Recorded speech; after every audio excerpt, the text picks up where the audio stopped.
انسان کے سامنے آنسو بہانا بے عزتی کی بات ہے، استغنا کے خلاف۔ اپنی حاجت لوگوں کے سامنے بیان بولو نہ کی جائے۔ اگر آپ نے کر دی، آپ کسی کے سامنے رو دیے، اس کی نظر میں آپ کی عزت کیا ہو جائے گی؟ کم۔ مت رو، اپنے آنسو چھپاؤ لوگوں کے سامنے۔ ہمارے حضرت فرمایا کرتے تھے اپنی بیماریاں بھی چھپاؤ۔ کوئی بیماری ہے کس کے بیان کرو، بولو، لوگوں کو نہ کہتا ہوں میرے یہ مسئلہ، میرے یہ مسئلہ، میرے گردے میں مسئلہ، میرے پھیپڑے میں مسئلہ، میرے گلے۔ کسی کے سامنے بیٹھ جاؤ نا، آج اپنے دکھ ایسے بیان کرے گا لپٹ کے رونے کا دل کرتا ہے اس سے، ایسے، حالانکہ فٹ فاٹ ہوگا، میرے ساتھ یہ مسئلہ، میرے ساتھ یہ مسئلہ، میرے ساتھ یہ مسئلہ۔ بھائی تیرے ساتھ کوئی اچھا کام بھی قدرت نے کیا ہے؟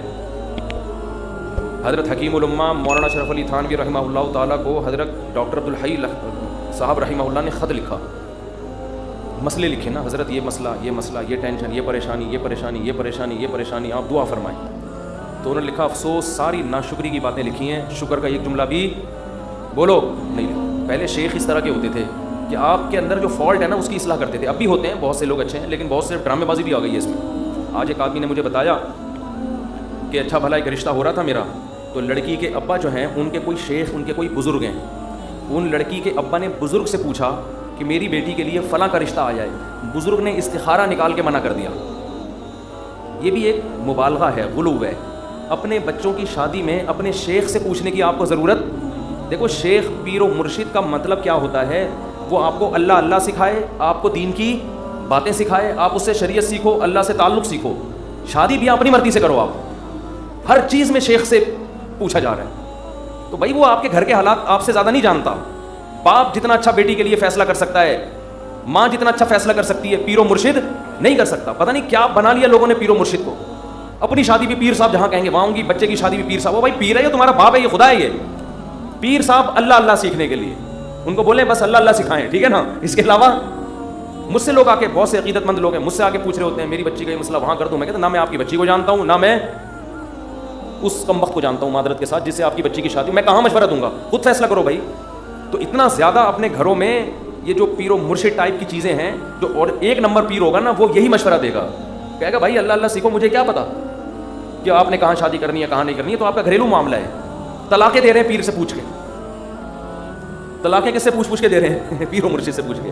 تو کہاں سے کہاں بات چلی جاتی ہے۔ تو میں یہ عرض کر رہا تھا، دیکھو مخلوق کے سامنے رونا، رو لیتا ہے انسان، کبھی پریشان ہوتا ہے تو رو لیتا ہے، ہر ایک میں توکل برداشت ایک جیسی نہیں ہوتی، لیکن اللہ کو مخلوق کے سامنے رونا پسند بولو نہیں ہے۔ میری عادت ہے، میں اپنے بھی کچھ معمولات کبھی کبھار بتا دیتا ہوں۔ کبھی اللہ نہ کرے کوئی بیماری آئے، اللہ نہ کرے، تو میں کبھی دعا کی درخواست بھی مسجد میں اعلان نہیں کروا۔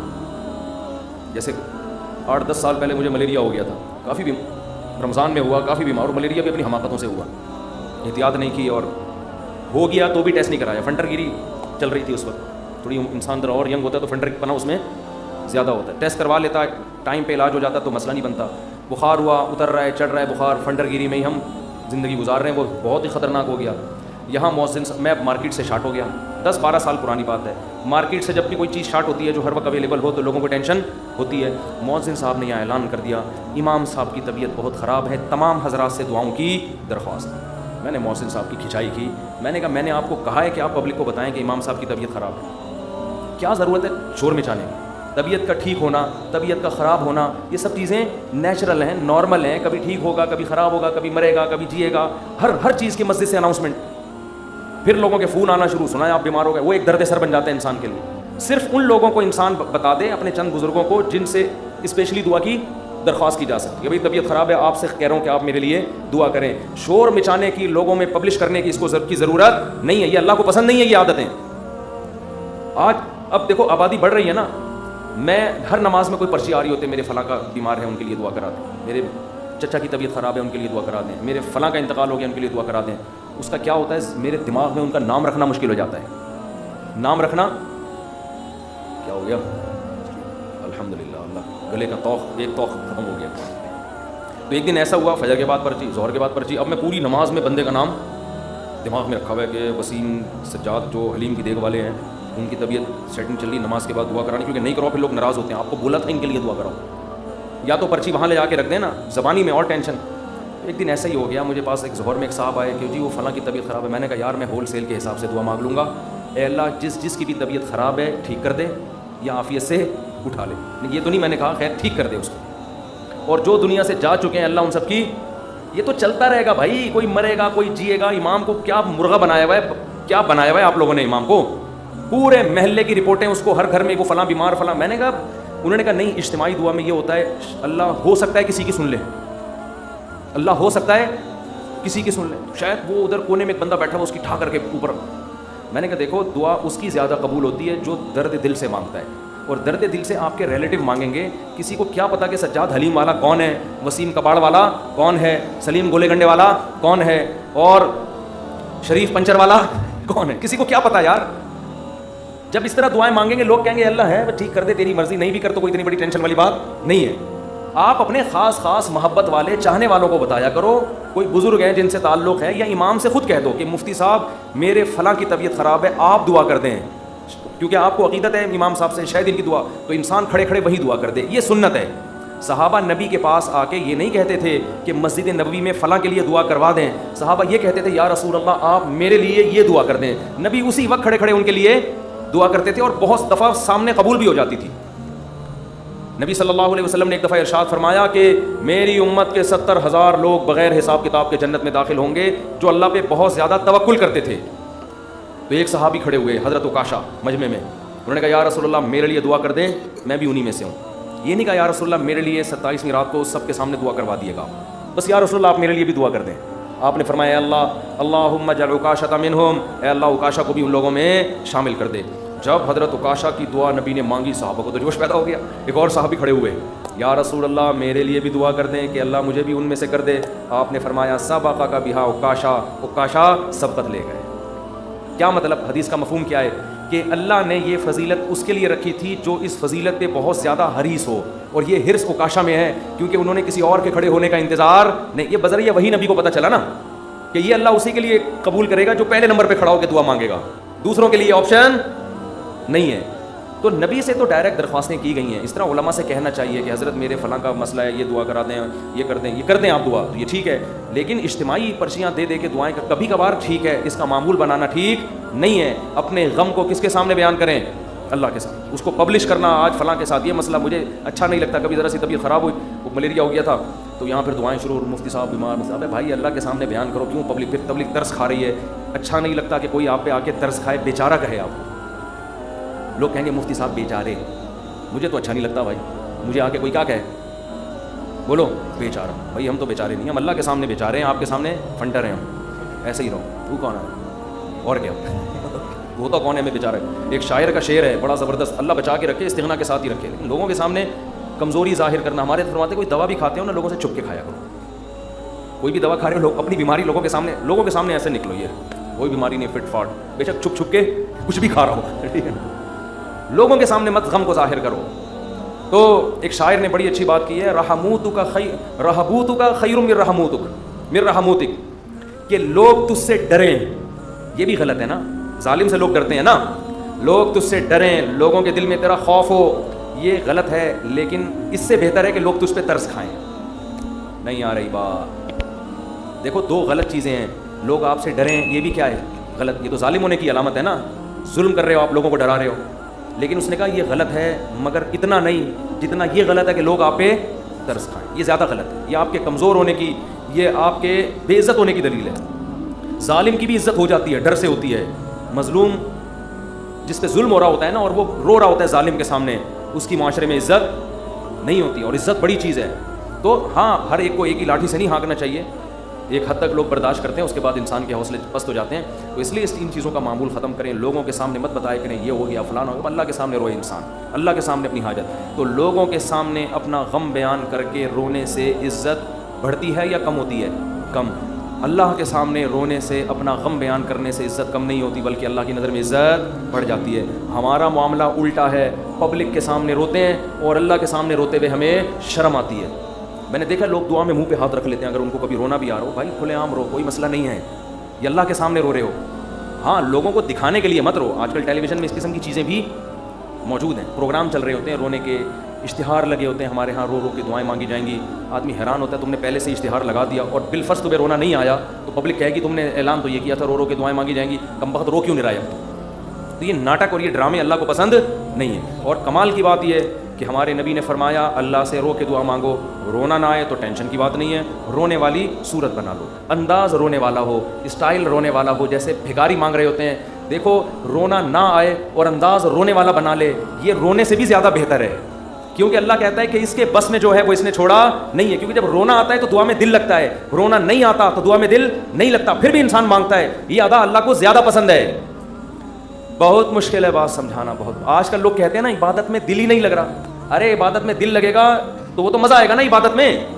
کمال تو جب ہے جب دل نہ لگے پھر بھی کرو عبادت, پھر بھی عبادت کرے انسان.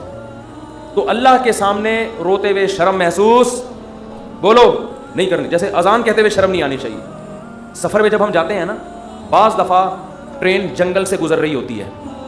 علماء کہتے ہیں کہ اگر ایسی جگہ نماز پڑھنی ہے جہاں قریب میں کوئی محلہ نہیں ہے, اذان نہیں ہوئی ہے, تو فرض نماز کے لیے پھر آپ کو کیا اذان کہنی ہے, وہاں اذان پڑھنی ہے. اب میں نے وہاں نمازیوں کو بھی دیکھا, ان کو اذان دیتے ہوئے شرم آ رہی ہوتی. ٹرین میں اذان دیتے ہوئے لوگ کیا کہیں گے, ملا. لوگ کیا کہیں گے, ملا کہیں. ابے یہ تو پورا ملا نکلا. ہمارے محلے میں ایک صاحب کا رشتہ ٹوٹا اسی چکر میں. اچھا بھلا نوجوان, فٹ فاٹ, کھاتا پیتا, خوبصورت آدمی. اس کے لڑکی والے آ گئے گھر میں منگنی کرنے کے لیے, اتنے میں اذان کیا. لڑکا گھر میں نہیں تھا, اذان کی آواز آئی. اب لڑکے والوں نے فخر سے بتایا کہ پتہ ہے ہمارا بیٹا اذان دے رہا ہے, یہ جو اذان ہے نا یہ ہمارا بیٹا دے رہا ہے. لڑکی والوں نے کہا ابے یہ تو ملا نکلا. یہ کیا نکلا؟ یہ سچا واقعہ بتا رہا ہوں. اس بیس پہ انہوں نے رشتہ توڑ دیا. تو کل قیامت میں پتہ چلے گا بھائی. اللہ کہے گا جاؤ ان لبرل لوگوں کے ساتھ اسی جہنم کی آگ میں جاؤ. وَإِذَا نَادَيْتُمْ إِلَى الصَّلَاةِ اتَّخَذُوهَا هُزُوًا وَلَعِبًا. قرآن کہتا ہے جب تم اذان دیتے ہو تو یہود و نصارہ اس اذان کا مذاق اڑاتے ہیں. تو اللہ کا نام آسمانوں میں بلند کرتے ہوئے ہمیں شرم محسوس نہیں کرنی چاہیے.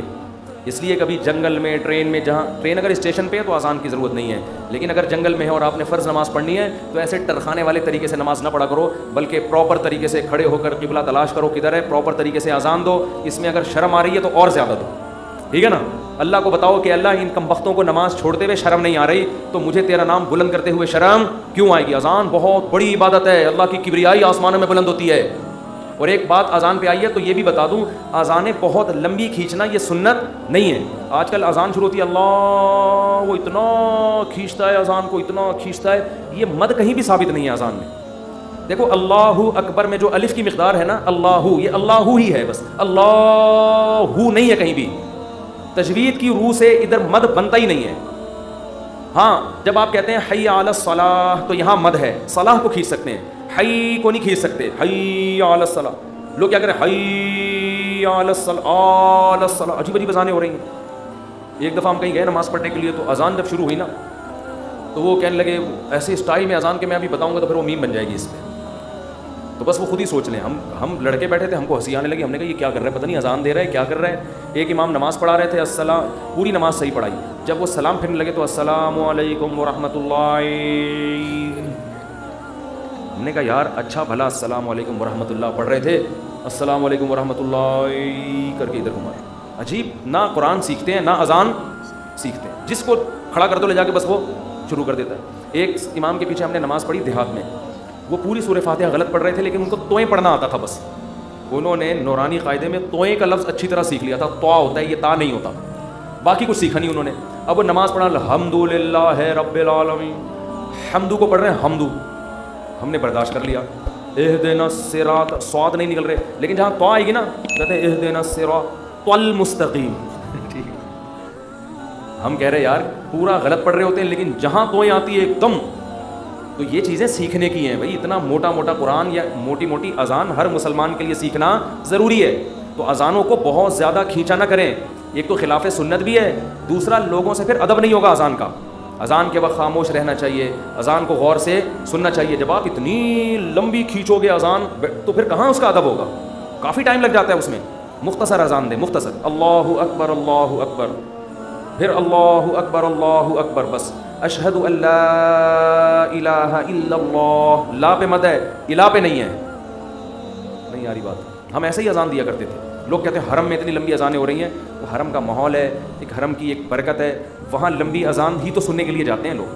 بہت سے عرب علماء کو اس پہ بھی اشکالات ہیں. بہت سے عرب تو کہتے ہیں حرم میں بھی جو اتنی لمبی ہو رہی ہے خلاف سنت ہے, لیکن وہ تو حرم کا معاملہ ہے, ان کو اپنے حال پہ چھوڑ دو. وہ پھر بھی وہاں مسئلہ یہ ہے کہ وہاں کا تو ماحول ہی ایسا ہے نا. نارملی جب آپ اذان دیں تو اتنی لمبی اذان نہیں ہونی چاہیے کہ لوگوں کے لیے اس وقت خاموش رہنا، اس کا ادب کرنا ایک آزمائش بن جائے. اور پھر اسپیکر اتنے بھاری بھرکم نہیں ہونے چاہیے کہ اس اذان سے لوگوں کے کان کے پردے پھٹنا شروع ہو جائیں. اس سے لوگ پھر ان شاعر اسلام کی عزت کرنے کے بجائے توہین کرنا شروع کر دیتے ہیں. خاص طور پہ غیر مسلم ممالک میں جہاں آپ کو کوئی اذان کی پرمیشن دے دے تو اعتدال سے اذان دیں، ان کے آرام کا خیال رکھیں. تو جلدی سے میں یہ بات کو ختم کروں. دیکھو، دعائیں مانگنے میں شرم اور عار محسوس نہ کرو. اللہ کے سامنے گڑ گڑانے میں شرم اور عار محسوس نہ کرو، اس کا معمول بنا لو. حضرت عمر فرمایا کرتے تھے کہ میری دعا قبول ہو رہی ہے یا نہیں، مجھے اس سے غرض نہیں ہے، مجھے اس سے غرض ہوتی ہے کہ مجھے دعاؤں کی توفیق مل رہی ہے کہ نہیں مل رہی. تو جتنی دعائیں ڈاکٹر ٹھیک کرے گا، جا مانگ ڈاکٹر سے، میری مرضی میں ٹھیک کروں نہ کروں، لیکن تو نے یہ بتا دیا ہے کہ تو مجھے اپنا محتاج، تو اپنے آپ کو میرا محتاج نہیں سمجھتا. تو نے اپنے عمل سے یہ ثابت کر دیا ہے کہ تو اپنے آپ کو نہیں سمجھتا کہ میں اللہ کا محتاج ہوں. تو نہیں سمجھتا کہ اللہ سب کچھ کر سکتا ہے. اس لیے اللہ کی نظر میں دعا کی ویلیو ہے. اگر آپ کا کوئی مسئلہ اٹکا ہوا ہے اور آپ اس کے اسباب اختیار کرتے ہو، دعا نہیں مانگتے، اللہ کہتے ہیں تیرا یہ خیال ہے کہ مسئلے میں دور نہیں کر سکتا، مسئلے تیرے گورنمنٹ دور کرے گی. یہ تکبر ہے جو آپ کو سزا کا ذریعہ بنے گا اور برکتیں چھین لے گا آپ کی زندگی سے. اس لیے قرآن کے الفاظ دیکھو، وقال ربکم ادعونی استجب لکم. اللہ کہتے ہیں کہ مجھ سے دعا مانگو، میں تمہاری دعا کو قبول کروں گا. ٹھیک ہے بھائی، یہ آپشن ہے نا. آپ بتاؤ جب کوئی گورنمنٹ کسی کو کوئی آپشن دیتی ہے یا کوئی بینیفٹس دیتی ہے تو گن پوائنٹ پہ تھوڑی دیتی ہے. بھائی گورنمنٹ نے یہ کہا کہ قرضہ ملے گا بغیر سود کے، غریب لوگوں کو چاہیے اپنا مکان بنائے، یہ کہے گی نا گورنمنٹ. آگے دھمکی تو نہیں دے گی جس نے قرضہ نہیں لیا نا ہم سے مکان بنانے کے لیے اس کو شوٹ کر دیا جائے گا. ایسی دھمکی دے گی کبھی؟ یوں ہی کر دو اگر منہ سے نہیں نکل رہا کچھ. دھمکیاں دے کے کبھی کسی کو کوئی سہولت دی جاتی ہے؟ ہاں، دیہاتی مائیں کرتی ہیں ایسا. کھا، وہ ایک آدمی نے پرینک بنایا کہ انگریزوں کی مائیں اور پاکستانیوں کی مائیں میں کیا فرق ہے. بڑا زبردست تھا. انگریز کی ماں کھانا لا کے رکھ دے گی، کھانا ہے کھا، نہیں تو یہاں سے دفع ہو جا. ٹھیک ہے. پاکستانی اور دیہاتی ماں کیا کرے گی؟ وہ میرا بیٹا کھا لے، یہ میں نے تیرے لیے پکائی ہے بریانی، میں نے تیرے لیے یہ پکایا ہے. پہلے منتیں کرے گی، بچہ نہیں کھائے گا تو دھمکیاں دینے پہ آ جائیں گے، اس کو کھا ورنہ میں تھپڑ ماروں گی تیرے کی. بے غیرت، تو نے بنوایا کیوں مجھ سے؟ یہ مجھے پتہ نہیں ہے. یہ تو نارملی ایسا ہوتا نہیں ہے کہ آپ کسی کو کوئی نعمت دے رہے ہو اور ساتھ میں بندوق نکال کے بولو کہ یہ لو. کسی کو آپ نے ہدیہ دیا، 100 روپے، 1000 روپے، 500 روپے آپ نے کسی کو دیے، یہ آپ کی خدمت میں، وہ کہہ رہا ہے یار میں تو ابھی ضرورت نہیں ہے، آپ کا بڑی نوازش، آپ بندوق نکال لے، تو یہ ہدیہ رہے گا؟ یہ ہدیہ تھوڑی رہے گا. تو کوئی بھی جب حکومت یا کمپنی کسی کو سہولت دیتی ہے تو وہ گفٹ کو پھر گفٹ ہی قرار دیتی ہے. لیکن اللہ کا اسٹائل یہاں پہ بالکل انداز بالکل الگ ہے. اللہ کیا کہتے ہیں؟ مجھ سے مانگو. یہ بینیفٹس مل رہے ہیں نا اللہ کی طرف سے، ہے بھائی. اللہ کیا کہہ رہے ہیں؟ مجھ سے مانگو اور میں جو مانگو گے میں وہ تمہیں دوں گا. بس یہ اللہ ٹھیک ہے، ہمیں تو نے بتا دیا کہ ہم مانگیں گے اور تو دے گا، ہمیں یہ بات پتہ چل گئی. اب ہماری مرضی، ہم جب چاہیں تو اس سے مانگیں. ہمیں یہ سہولت کا پتہ چل گیا، اب ہم ہماری مرضی، اب ہمارے کہتے ہیں اٹس اپ ٹو یو. کہتے ہیں یہ اب آپ کے اوپر ہے، آپ مانگے یا نہیں مانگے. نہیں آگے اللہ نے بندوق نکال لی ہے. ٹھیک ہے، بندوق نکال لی. اللہ کہتے ہیں ان الذین یستکبرون عن عبادتی. یاد رکھو، مجھ سے مانگنے میں تکبر کیا. میں نے تو کہا ہے مانگو، اگر نہیں مانگا کبر سے کام لیا کہ نہیں جی ہم نہیں مانگ رہے، سیدخلون جہنم داخرین، ذلیل کر کے جہنم کی آگ میں پھینک دوں گا. بھائی اللہ تو ہمیں گفٹ دے رہا ہے دعا کا یا جرمانہ لگا رہا ہے؟ کیا کر رہا ہے؟ سمجھ میں آنے والی بات ہے؟ کوئی سمجھ میں آنے والی بات؟ بالکل سمجھ میں نہیں آ رہی ہے. یہی وجہ ہے کہ قرآن میں اور مقام پہ جب اللہ نے کہا نا میری یہ نعمتیں کھاؤ، تو پھر یہ نہیں کہا نہیں کھاؤ گے تو یوں کر دوں گا، یہ نہیں کہا. اللہ نے قرآن میں کہا کلو وشربو، کھاؤ اور پیو، حد سے تجاوز نہ کرو. یہ نہیں کہا اگر نہیں کھایا نا تو جہنم میں پھینک دوں گا. یہ کہا قرآن نے. کیا ہو گیا بھائی؟ اللہ نے کہا فن کے ہو، نکاح کرو، یہ نہیں کہا نہیں کیا نا جہنم میں پھینک دوں گا میں. بشرطے کہ گناہ سے بچے انسان. گناہ کرو گے پھر تو جاؤ گے جہنم. لیکن جو بھی اللہ نے نعمتیں دی ہیں ان کو بندوق کی نوک سے نہیں اللہ نے کہا، کیونکہ وہ نعمت پھر نعمت رہتی نہیں ہے، وہ نعمت تھوڑی رہتی ہے پھر وہ. لیکن یہاں اللہ کیا کہہ رہے ہیں؟ مجھ سے مانگو میں تمہیں دوں گا. ہم خوش ہو گئے، زبردست، اللہ کی طرف سے انعام مل گیا. ٹھیک ہے، جب سہولت سے ٹائم ملے گا تو مانگ لیں گے، موڈ ہوگا. اور نہیں بھی مانگا تو اللہ نے بس ایک آپشن دیا ہے کہ مانگو گے تو ملے گا. لیکن اللہ نے کیا کیا؟ انداز دیکھو. کہا کہ اگر نہیں مانگا تو جہنم میں ذلیل کر کے داخل کر دوں گا. سوال پیدا ہوتا ہے اللہ یہ تو گفٹ دے رہا ہے یا ہمیں ڈرا رہا ہے، آزمائش میں ڈال رہا ہے؟ اللہ کہتے ہیں گفٹ بھی دے رہا ہوں لیکن یہ بہت بڑی آزمائش بھی ہے, کیونکہ اگر کوئی بہت بڑا سیٹ آپ کو ایک خالی چیک دے اور کہے اس پہ پیسے لکھو اور سائن کر دو, اور آپ اس چیک کو اٹھا کے اس کے سامنے ڈسٹ بن میں ڈال دو, اس کا مطلب آپ کا یہ نہیں ہے کہ آپ کو پیسوں کی ضرورت نہیں ہے, آپ کا سیٹ کے بارے میں خیال ہے کہ اس نے جھوٹا چیک دیا ہے, یہ جھوٹ بول رہا ہے, ورنہ کبھی آپ اس کو ڈسٹ بن میں اٹھا کے نہیں پھینکتے. بہت مشکل ہے بات سمجھانا, بہت مشکل. آپ غریب ہیں, کھانے کو روٹی نہیں ہے, ایک سیٹھ نے آ کے آپ کو ایک سونے کی ڈلی پکڑا دی, کہا لے موج کر, یہ کروڑوں روپے کی ہے, آپ نے اٹھا کے اس کو آپ نے کہا آپ نے اچھی آفر کی مجھے, بہت اچھا تحفہ ہے, بہت خوشی ہوئی, اب آپ جا سکتے ہیں. بیگم سے کہا اس کو کچرے میں پھینک دو. سیٹھ کو پتہ چلے گا نا تو وہ کہے گا بیٹا تو اتنا بڑا سیٹھ تو ہے نہیں کہ تجھے اس کی ضرورت نہ ہو, یہ تو میں جانتا ہوں, کھانے کو تیرے پاس روٹی نہیں ہے, یہ جو تو نے اس کو ڈسٹ بن میں پھینکا ہے نا, یہ اس کی علامت ہے تو مجھے جھوٹا سمجھتا ہے کہ میں نے تجھے جو سونے کی ڈلی دی ہے وہ سونے کی نہیں ہے, اس پہ سونے کا پانی چڑھا ہوا ہے. یہ کس کے جھوٹ بولنے, یہ اصل میں تو میرے اوپر الزام لگا رہا ہے. اللہ کہتے ہیں مانگو, اللہ کو پتہ ہے کہ ہم سب محتاج ہیں, ہمارے درجنوں مسائل ہیں, ایسا دنیا میں کوئی نہیں ہے جس کے سارے مسئلے حل ہو گئے. مسئلہ حل ہوتا ہے تو 20 مسئلے پیدا کر کے حل ہوتا ہے وہ. اب دیکھو کتنے مسائل ہیں, کسی کوئی بے روزگار ہے, پیسے نہیں ہیں, پیسے آ گئے تو خطرات بڑھ گئے, ڈکیتی کا خطرہ, پیسے آ گئے تو 10 مسائل کھڑے ہو گئے, اور کوئی مسئلہ کھڑا ہو گیا, گردے کا مسئلہ ٹھیک ہوا, ہارٹ کا پیشنٹ بن گیا, اور 20 قسم کے مسائل ہیں. سب کچھ ٹھیک ہے تو پھر بھی سکون نہیں ہے زندگی میں, نیند نہیں آ رہی, نیند کی گولیاں کھا کے سو رہے ہیں. دنیا میں ٹینشن لیس آدمی کوئی بھی نہیں ہے. اب اللہ نے کہا مانگو, اب ہمیں اللہ نے بلینک چیک دے دیا ہے کہ جو لکھو گے میں دے دوں گا تمہیں. آپ نے اللہ کی اس آپشن کو, اللہ کی اس نعمت کو اٹھا کے ڈسٹ بن میں پھینک دیا. آپ ہر ایک کے در پہ جا کے اپنی حاجتیں بیان کرتے ہو, کبھی تھانے میں پہنچے ہوئے ہوتے ہو, کبھی ڈی سی آفس پہنچے ہوئے ہوتے ہو, کبھی ڈی ایس پی کے پاس پہنچے ہوئے ہوتے ہو, کبھی وزیر اعظم سے رابطے کی کوشش میں, کبھی مسجد کے امام سے آ کے کہہ رہے ہوتے چڑیل آ گئی ہے, کوئی دم درود کر کے اس کو بھگا دو گھر سے. 10 قسم کے, لیکن اللہ کا دروازہ کھٹکھٹانے کے لیے تیار نہیں ہو تو یہ اس کی علامت نہیں ہے کہ آپ کے مسائل حل ہو گئے, یہ اس کی علامت ہے کہ آپ نے اللہ کی آفر کو ہلکا سمجھا ہے, اللہ کو معاذ اللہ آپ نے جھوٹا سمجھا ہے, اللہ کو معاذ اللہ آپ نے اس کے بیان کو سیاسی بیان سمجھا ہے. لیکن جو ایمان والے لوگ ہیں وہ اللہ کی اس آفر سے فائدہ اٹھاتے ہیں. کتابوں میں لکھا ہے کہ یعقوب علیہ السلام کے بیٹے جب ان سے بچھڑے تھے, اتنی اللہ سے دعائیں مانگی کہ ان کے گھٹنے سجدے میں گر گر کے دعائیں مانگ مانگ کے ان کے گھٹنوں اور بازوؤں پہ نشان پڑ گئے تھے. وہ انبیاء بہت دعائیں مانگتے ہیں, ہر بات میں دعا, ہر بات میں دعا. قرآن کہتا ہے مجاہدین جو میدان جنگ میں لڑائی کے لیے اترتے ہیں وہ کیا دعا مانگتے تھے؟ ربنا افرغ علینا صبرا وثبت اقدامنا, اے اللہ ہمارے اوپر صبر کو انڈیل دے, ہمارے قدموں کو مضبوطی سے جما دے اور ہمیں ان دشمنوں پر فتح دے. تمام اسباب وسائل کے ساتھ اترے ہیں, مگر دعائیں کس سے مانگ رہے ہیں؟ اللہ سے. بدر میں دیکھو اللہ نے ہمارے نبی سے وعدہ کیا تھا مدد کروں گا, لیکن صحابہ کہتے ہیں نبی پوری رات مصلے پہ سردے میں روتے رہے ہیں, اللہ سے مدد کی دعائیں مانگتے رہے ہیں, حالانکہ اللہ نے تو مدد کا وعدہ کیا ہے, پھر بھی مانگ رہے ہیں اے اللہ اگر یہ 313 شہید ہو گئے تو تیری دنیا میں عبادت کرنے والا کوئی بھی نہیں ہوگا. اللہ کو واسطے بھی دے رہے ہیں. جہاں پیغمبروں کے ساتھ کوئی, زکریا علیہ السلام کی اولاد نہیں, اللہ سے اولاد مانگ رہے, پوری زندگی اسی میں گزر گئی, بڑھاپے میں جا کے اولاد ملی ہے. تو سارے پیغمبروں کا اللہ نے یہی تذکرہ کیا, ہر بات میں دعا. سلیمان علیہ السلام جو حاجت پوری ہو رہی ہے فوراً کیا کر رہے ہیں؟ اللہ سے دعا. ایوب علیہ السلام پریشانیوں میں, زندگی ٹینشنوں میں, بیماریوں میں, قرآن کہتا ہے اللہ سے ہاتھ اٹھا کے دعائیں مانگتے تھے. انی مسنی الضر, اے اللہ بہت پریشانی میں ہوں, انت ارحم الراحمین, تو سب سے زیادہ رحم کرنے والا. پیغمبروں کو اس سے غرض نہیں ہوتا, اس سے غرض نہیں ہوتی کہ دعا قبول ہو رہی ہے یا نہیں ہو رہی, کہتے ہم مانگتے رہیں بس, ہمارا کام کیا ہے. اور یاد رکھو جب قبول نہ ہو رہی ہو نا پھر مانگنے کا مزہ ہے. مزہ کب ہے؟ آپ کے کیسی الٹی الٹی باتیں کرنے کے لیے مصطفیٰ نے بلایا ہے. قبول نہ ہو رہی ہو نا تو پھر ہے مانگنا, تبھی تو یہ اس کی علامت ہے کہ آپ کا اللہ پہ ایمان ہے اور وہی قبول ہوتی ہے. بعض دفعہ آپ اللہ سے جو چیز مانگتے ہیں اللہ وہ نہیں دیتا, اس کا آلٹرنیٹ دے دیتا ہے. ایک صاحب کا فون آیا, مجھے کسی سے عشق ہوا ہے اور میں دعائیں مانگ مانگ کے تھک گیا, پھر بھی نہیں ہو رہی شادی. اور آج کل تو لڑکوں کے یہی مسائل ہیں, مانگ مانگ کے دعائیں تھک گیا. تو آپ کہتے ہیں دعائیں قبول ہوتی ہیں, میں تو پھر اس پہ اور تڑکا لگا دیتا ہوں. میں کہتا ہوں بہت سے لوگ کہتے ہیں ہم جس کو مانگ رہے ہیں وہ ملی نہیں, چلو نہیں ملی مقدر میں ہوگا, دعا قبول نہیں ہوئی. مفتی صاحب کہہ رہے ہیں دعائیں کیا ہوتی ہیں؟ قبول.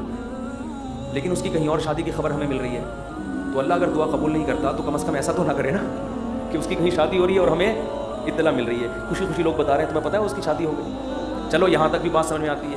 اس کے بچہ ہوا, ہمیں اطلاع دی جا رہی ہے آج, ارے تمہیں خوشخبری سنا ہے وسیم بھائی, کوئی وسیم بیٹھے ہو تو معذرت, تمہیں پتہ ہے وہ جو تمہاری کلاس فیلو تھی اس کی ایک جگہ شادی ہو گئی تھی, اس کے ماشاءاللہ آج بیٹا پیدا ہوا ہے. اور انسان تبتا یار ہم نے تو لیلۃ القدر میں دعائیں مانگی تھی ہمیں مل جائے, اور ادھر بھی چلے بھی وہاں گئی اور اس کے بچہ بھی پیدا ہو گیا. اور تباہی اس وقت آتی ہے جب وہ بچہ سمجھدار ہو کے آپ کو ماموں کہنا شروع کر دے. حقیقت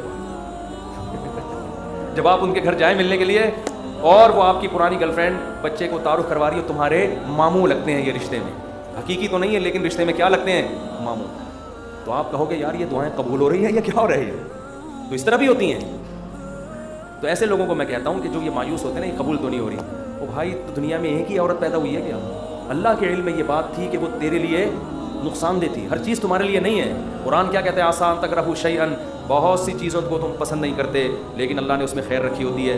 بہت سی چیزوں کو تم پسند کرتے ہو, اللہ نے اس میں تمہارے لیے خیر نہیں رکھی ہوتی. واللہ یعلم, اللہ کہتے ہیں مجھے پتہ ہے, وانتم لا تعلمون, تم جاہل ہو, تم نہیں جانتے. اللہ سے آگے نکلنے کی کوشش مت کرو.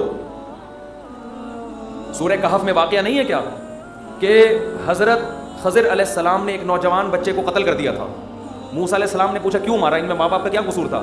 فرمایا یہ بچہ بڑا ہو کر ماں باپ کا باغی بنتا, اس لیے اللہ نے اٹھا لیا اس کو. اور نیک والدین تھے, اللہ ان کو دوسری اولاد دے گا.